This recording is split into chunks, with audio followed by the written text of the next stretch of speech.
आज आपण वाक्यप्रकार हा घटक अभ्यासणार आहोत. तर वाक्यप्रकारामध्ये वाक्याच्या प्रकारांचे दोन मुख्य विभाग आहेत. ते म्हणजे आशयावरून व भावार्थावरून आणि दुसरा आहे क्रियापदाच्या रूपावरून. तर सर्वप्रथम आपण आशय व भावार्थ असलेला वाक्यप्रकार अभ्यासणार आहोत. बघा, वाक्याच्या आशयावरून व भावार्थावरून वाक्याचे 3 मुख्य प्रकार पडतात. ते कोणते ते पाहूया. पहिला आहे विधानार्थी वाक्य, दुसरा आहे प्रश्नार्थी वाक्य आणि तिसरा आहे उद्गारार्थी वाक्य. तर सर्वप्रथम आपण विधानार्थी वाक्य काय आहे ते समजून घेणार आहोत. पुढील वाक्य नीट वाचा व समजून घ्या. बघा, हे फूल खूप सुंदर आहे. आता माझी शाळा मला खूप आवडते. आता वरील दोन्ही वाक्यात विधान केलेले आहे, म्हणजे फक्त एक वाक्य म्हटलेले आहे.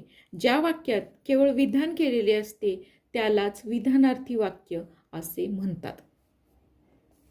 आता बघा, हा झाला पहिला प्रकार. दुसरा प्रकार आहे प्रश्नार्थी वाक्य.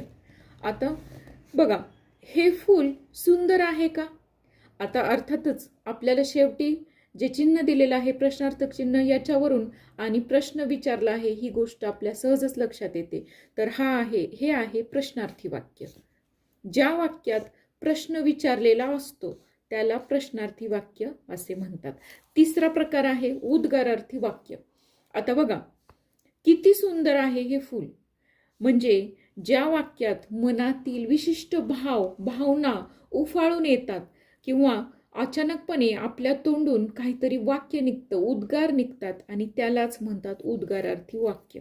बघा, जे आशय व भावार्थावरून असलेले हे 3 प्रकार आहेत ते आपण आत्ता अभ्यासलेले आहेत. आता पुढील राहिलेले प्रकार आपण दुसऱ्या भागात अभ्यासूया.